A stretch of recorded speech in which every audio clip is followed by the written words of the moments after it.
E olha só, gente, de acordo com os estudos da Fundação Oswaldo Cruz, cerca de 72% dos brasileiros sofrem de doenças relacionadas ao sono. Entre elas, nós temos a insônia, e esse será o nosso assunto. Agora estou aqui com a médica do sono, a doutora Carolina Paula Soares. E se você já tem dúvida, quer saber mais sobre o sono, os cuidados do sono, vai lá, interage com a gente no nosso WhatsApp, que é o 4599254747. Bora lá. Boa tarde, tudo bem? Boa tarde, Mauro. Obrigada pelo convite, uma alegria estar aqui contigo. Não, tu é sempre bem-vinda aqui, ainda mais com o dado desse 90% dos brasileiros aí com doenças do sono. Vamos falar um pouquinho sobre isso, o que está acontecendo?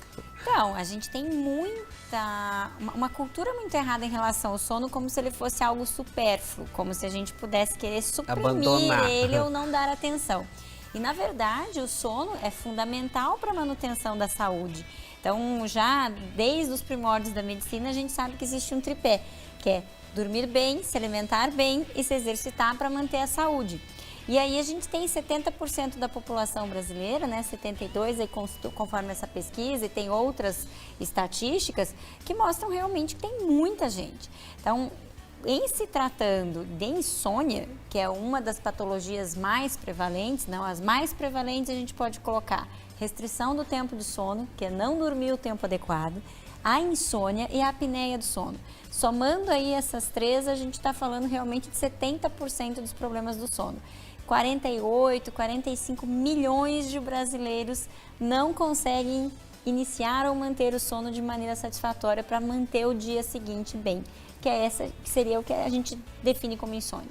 É isso aí, são 72%, estava falando 90 e pouco, não, mas 72 mesmo. Se a gente for pensar 90, assim, isso 72 é que as pessoas têm cronicamente, Mauro. Se a gente pensar uma vez na vida quem já teve problema do sono, mas passa de 90 mesmo, porque assim, quem já teve o nariz trancado ou quem já teve uma preocupação, que são, às vezes eu tenho episódios de insônia e não a doença em si crônica, né? Mas assim, 72 a gente está falando de cronicamente. Então, comprovados que a gente tem um distúrbio que está se mantendo. E assim, doutora Carolina, qual que é o tempo indicado para cada faixa etária, assim, para dormir? Tem um tempo certo? Então, a gente tem particularidades, individualidades, mas tem grupos etários que vão diferenciar muito. Então, a gente pode colocar ali que as crianças, né, antes da pré-escola, crianças pré-escolar têm que dormir mais de 12 horas. 12 horas seria o mínimo. E ali talvez a gente já comece os primórdios de problemas. Eu fui uma criança que minha mãe, graças a Deus, trabalhou sempre muito, meus pais trabalhavam bastante e acabava que eu ia para a escola às 7 da manhã e meus pais me buscavam, morava na capital, às 18. O que acabava acontecendo? Que horas que eu ia dormir? Será que eu conseguia fazer às 14, 15 horas que eu precisava no torno dos meus 2 a 5 anos? Não. Então, é uma criança que já foi privada de sono.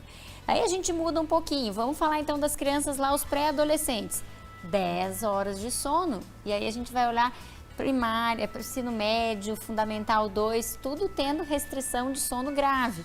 A dificuldade de você pegar alguém de 15, 16 anos e falar, dormir antes das 10. Eu tenho uma de 11 em casa, as mães aí sabem o quanto a gente sofre para convencer eles que tem que dormir pelo menos 10 horas. Se tem que acordar às 6h30, então 9h30 tem que estar todo mundo dormindo, né? E aí no idoso, no adulto, a gente pode falar em torno aí de 6 horas e meia, 7 horas e meia. Às 8 horas é uma ideia interessante de a gente se organizar. Se eu quero dormir 7 horas, eu demoro normal de pegar no sono, demora de 5 a 25, 30 minutos. Então, se eu vou demorar 25 minutos, vou às vezes levantar uma vez. O normal é que eu me programe 8 horas no meu dia para estar na cama. Já no idoso isso vai baixar, a gente sabe que após os 65, 70 anos realmente tem uma diminuição do tempo total de sono e uma fragmentação.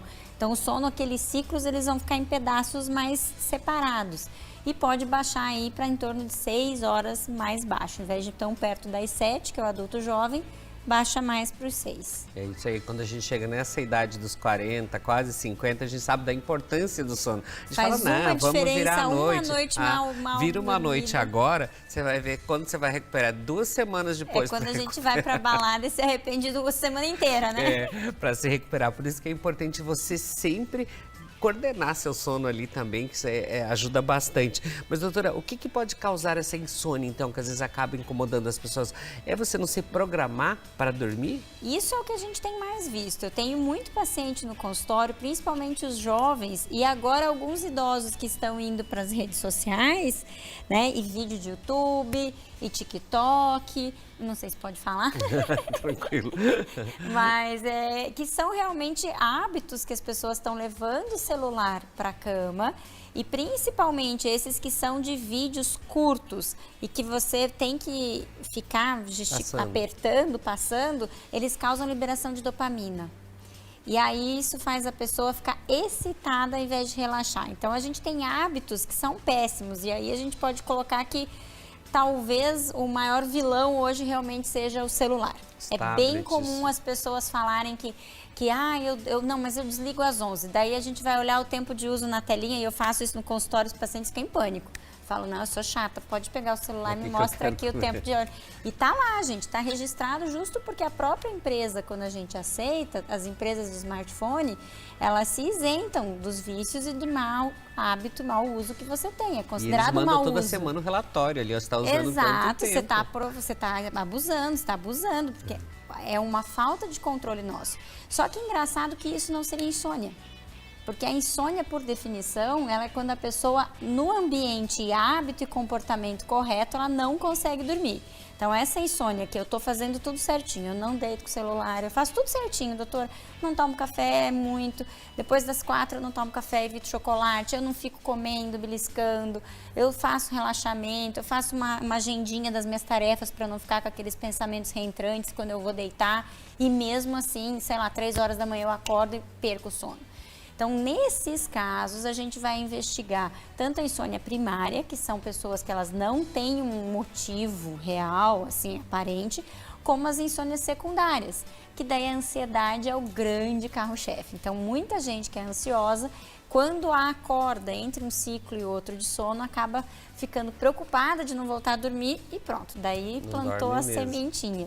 Outras pessoas até medicação, então muitos idosos que já têm essa tendência de ficar um tempinho acordado e retornar a dormir, eles têm medicações que podem estar fazendo alterar a temperatura corporal, alterar a vascularização, fazendo com que realmente eles vão mais no banheiro e aí acaba atrapalhando. Então a gente tem causas primárias de insônia, causas secundárias. A gente pode ter uma insônia que é porque a pessoa tem apneia do sono, então ela acorda várias vezes à noite para respirar, para oxigenar. E ela não sabe, às vezes eu tenho paciente que tem dor, pessoal que tem fibromialgia, é muito frequente que tem associado, né? Fibromialgia é aquela doença que a pessoa tem uma dor crônica, que também não tem uma causa, não é uma discopatia vertebral, não é uma causa, mas está a dor lá e ela acorda várias vezes, isso faz ela ter insônia. Então são várias as causas. E assim, doutora, como que é diagnosticado a insônia? E como que a pessoa percebe assim, meu Deus, estou precisando de ajuda, preciso ir ao médico? Como a gente estava falando, né? Então, o diagnóstico da insônia, ela vai vir muito de uma boa história, de uma boa conversa. Desde pegar o celular do paciente, perguntar o que ele... Às vezes eu pergunto, começo a história, porque todo mundo faz tudo certo. Daí quando você pergunta, mas você viu, você está seguindo não sei quem no Instagram? Você está seguindo lá o Mauro? Eu sigo, adoro os vídeos dele. Daí quando você começa, a pesquisar aí ali, você vai. Então, assim, é uma história que vai do dia a dia, da hora que a pessoa deita, da hora que a pessoa acorda. É uma boa história clínica, é exclusão de alguns medicamentos. Então, você tem que saber as comorbidades e horários das medicações que a pessoa toma, o que ela toma, quais comorbidades que outras doenças essa pessoa tem. Por exemplo, como eu falei, a fibromialgia, às vezes uma cardiopatia que usa algum um beta-bloqueador pode também estar interferindo, né? Os hábitos dela, horário que ela chega do trabalho. Então, o trabalhador de turno é uma insônia super difícil, porque os dias que ele não está trabalhando, o ciclo circadiano ficou totalmente alterado e aí ele vai sofrer mesmo um distúrbio de ritmo circadiano, que parece uma insônia, mas na verdade é uma dificuldade, porque tem dias que ele tem que fazer um horário. À noite, amanhã, então a gente tem que, sempre que eu acho que passou de 3 meses e está atrapalhando o seu dia a dia, você está tendo alteração do humor, você está tendo alteração da tua saúde, da tua imunidade, que você vê que você está pensando já em suplementar tudo que for que você tem que tomar na vida, que agora tem chip de tudo, tudo é miraculoso, né? Quando você está pensando nisso, primeiro vamos voltar para aquele tripézinho básico. se alimentar legal, fazer atividade física pelo menos 150 minutos e ter suas 6 horas e meia de sono todos os dias. Se você não está conseguindo fazer isso, acho que é hora de procurar ajuda. Mas assim, doutora, como ter esse controle de estímulos que interferem no sono? Como cuidar disso também? Eu acho que é conscientizar. Quando você me chama para estar aqui, a gente está fazendo um grande papel, Mauro, porque a gente está conscientizando a pessoa que ela não tem como esperar a imunidade vindo de uma vacina se ela não fizer estágio profundo.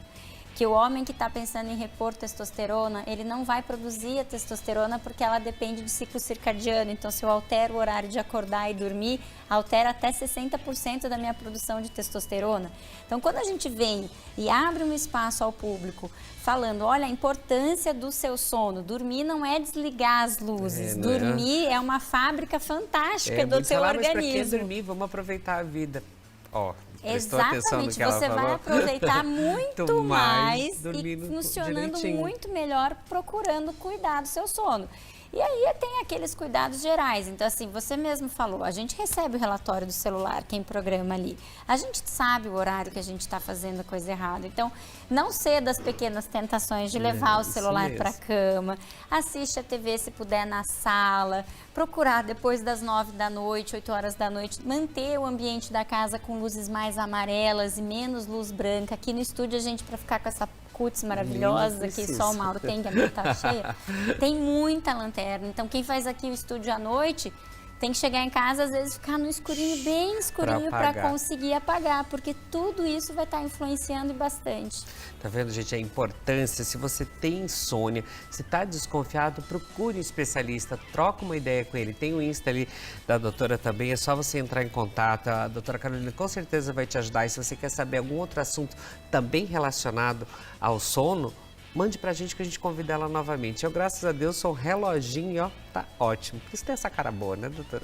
Com certeza, sempre uma cara bem disposta. É isso aí, que é a importância do sono. Não tem essa não, é pra que dormir? Pra ficar bem e ter uma saúde controlada também.